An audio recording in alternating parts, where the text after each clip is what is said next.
ಅಪಾರ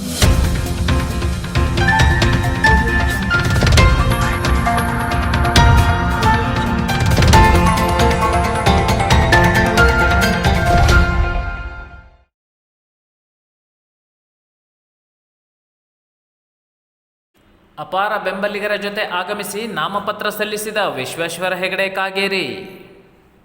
ಉತ್ತರ ಕನ್ನಡ ಲೋಕಸಭಾ ಕ್ಷೇತ್ರದ ಬಿಜೆಪಿ ಅಭ್ಯರ್ಥಿಯಾಗಿ ವಿಶ್ವೇಶ್ವರ ಹೆಗಡೆ ಕಾಗೇರಿ ಅಪಾರ ಬೆಂಬಲಿಗರ ಜೊತೆ ಬಂದು ಶುಕ್ರವಾರ ನಾಮಪತ್ರ ಸಲ್ಲಿಸಿದರು. ಕಾರವಾರ ನಗರದ ಜಿಲ್ಲಾಧಿಕಾರಿ ಕಚೇರಿಗೆ ಆಗಮಿಸಿದ ಕಾಗೇರಿ ಪತ್ನಿ, ಪುತ್ರಿ ಹಾಗೂ ಪ್ರಮುಖ ಮುಖಂಡರೊಂದಿಗೆ ತಮ್ಮ ಉಮೇದುವಾರಿಕೆ ಸಲ್ಲಿಸಿ ಬಿಜೆಪಿ ಗೆಲ್ಲಲಿದೆ ಎಂದು ಘೋಷಿಸಿದರು. ಚುನಾವಣಾಧಿಕಾರಿ ಗಂಗೂಬಾಯಿ ಮಾನ್ಕರ್ಗೆ ಕಾಗೇರಿ ನಾಮಪತ್ರ ಸಲ್ಲಿಕೆ ಮಾಡಿದ್ದು ಒಟ್ಟು 3 ನಾಮಪತ್ರ ಸಲ್ಲಿಸಿದರು. ದೇಶದಲ್ಲಿ ಮತ್ತೊಮ್ಮೆ ನರೇಂದ್ರ ಮೋದಿ ಪ್ರಧಾನಿಯಾಗಲಿದ್ದು ಉತ್ತರ ಕನ್ನಡ ಕ್ಷೇತ್ರವನ್ನು ಅವರಿಗೆ ಕೊಡುಗೆಯಾಗಿ ನೀಡೋಣ ಎಂದು ಕರೆ ನೀಡಿದರು. ನಾಮಪತ್ರ ಸಲ್ಲಿಕೆಗೆ ಮುನ್ನ ಕಾಗೇರಿ ಅವರು ಕಾರವಾರದ ದೈವಜ್ಞ ಸಭಾಭವನದಿಂದ ನಗರದಾದ್ಯಂತ ತೆರೆದ ವಾಹನದಲ್ಲಿ ರ್ಯಾಲಿ ನಡೆಸಿದರು. ವಿಶ್ವೇಶ್ವರ ಹೆಗಡೆ ಕಾಗೇರಿಗೆ ಗೋವಾ ಸಿಎಂ ಪ್ರಮೋದ್ ಸಾವಂತ್, ಬಸವನಗೌಡ ಯತ್ನಾಳ್, ಶಾಸಕ ಸುನೀಲ್ ಕುಮಾರ್, ಬಿಜೆಪಿ ರಾಜ್ಯ ಉಪಾಧ್ಯಕ್ಷೆ ರೂಪಾಲಿ ನಾಯ್ಕ್, ಧಾರವಾಡ ಶಾಸಕ ಅರವಿಂದ್ ಬೆಲ್ಲದ್, ಚುನಾವಣಾ ಉಸ್ತುವಾರಿ ಹರತಾಳ ಹಾಲಪ್ಪ, ಶಾಸಕ ದಿನಕರ್ ಶೆಟ್ಟಿ, ಎಂಎಲ್ಸಿ ಗಣಪತಿ ಉಳ್ಬೇಕರ್ ಸಾಥ್ ನೀಡಿದರು. ಬಿಜೆಪಿ ಶಾಸಕರಾಗಿ ಚುನಾವಣಾ ಪ್ರಚಾರದಿಂದ ಹಾಗೂ ಪಕ್ಷದ ಚಟುವಟಿಕೆಗಳಿಂದ ದೂರ ಇರುವ ಹೆಬ್ಬಾರ್ ಕುರಿತು ಪ್ರತಿಕ್ರಿಯಿಸಿದ ಕಾಗೇರಿ, ಹೆಬ್ಬಾರ್ ತಾಂತ್ರಿಕವಾಗಿ ಬಿಜೆಪಿಯಲ್ಲಿದ್ದಾರೆ. ಅವರದ್ದು ಪ್ರಜಾಪ್ರಭುತ್ವಕ್ಕೆ, ಸಂಸದೀಯ ವ್ಯವಸ್ಥೆಗೆ ಶೋಭೆ ತರುವ ನಡವಳಿಕೆ ಅಲ್ಲ. ಒಬ್ಬ ಜನಪ್ರತಿನಿಧಿ ಶಾಸಕ ಮಾಡಬಾರದನ್ನು ಮಾಡಿದರೆ ಏನೆಲ್ಲ ಮೌಲ್ಯ ಕುಸಿತ, ನೈತಿಕ ದಿವಾಳಿಯನ್ನು ಕಾಣಬಹುದು ಎಂಬುದನ್ನು ಹೆಬ್ಬಾರ್ನಲ್ಲಿ ಕಾಣಬಹುದು ಎಂದು ತೀವ್ರ ಅಸಮಾಧಾನ ವ್ಯಕ್ತಪಡಿಸಿದರು.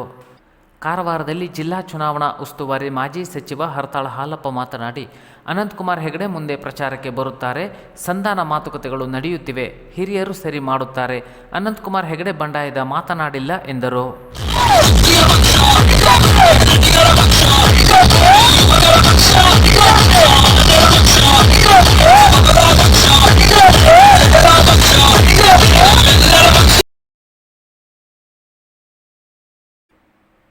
(91.3% ಫಲಿತಾಂಶ ಸಾಧಿಸಿದ ಬೀಳೂರು ಸರ್ಕಾರಿ ಪಿಯುಸಿ ಕಾಲೇಜ್. ಶಿರಸಿ ತಾಲೂಕಿನ ಬೀಳೂರು ಸರ್ಕಾರಿ ಪಿಯು ಕಾಲೇಜಿನ ಈ ವರ್ಷದ ದ್ವಿತೀಯ ಪಿಯುಸಿ ಫಲಿತಾಂಶ 91.3% ಬಂದಿರುತ್ತದೆ.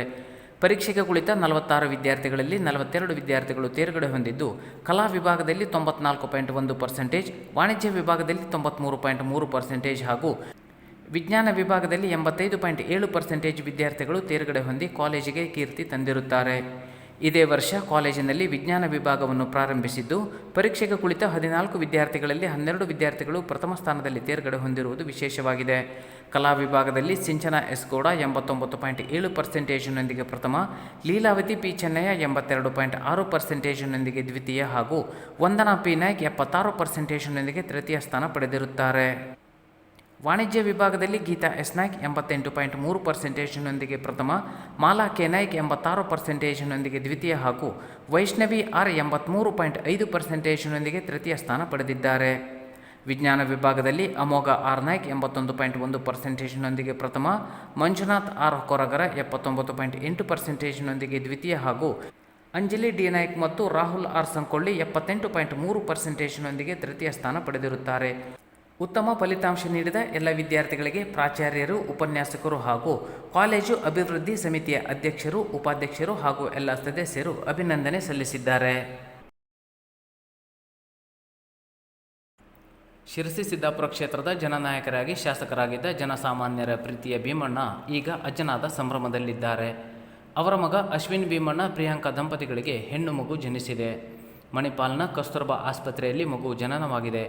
ಕಾಂಗ್ರೆಸ್ ನಾಯಕ ಭೀಮಣ್ಣನವರಿಗೆ ಮನೆಗೆ ಸೊಸೆಯ ಆಗಮನದ ನಂತರವೇ ಶಾಸಕರಾಗುವ ಕನಸು ನನಸಾಗಿತ್ತು. ಇದೀಗ ಮೊಮ್ಮಗಳ ಆಗಮನವಾಗಿದ್ದು, ಮುಂದೆ ಅವರ ರಾಜಕೀಯ ಭವಿಷ್ಯ ಇನ್ನೂ ಹೆಚ್ಚು ಉಜ್ವಲವಾಗಲಿ ಎಂದು ಕದಮ ನ್ಯೂಸ್ ಫಸ್ಟ್ ಹಾರೈಸುತ್ತದೆ. ಕಾಂಗ್ರೆಸ್ ಪ್ರಮುಖ ದ್ಯಾಮಣ್ಣ ದೊಡ್ಡಮನಿಯವರ ಮಗಳ ವಿವಾಹ ಶುಕ್ರವಾರ ಜರುಗಿತು.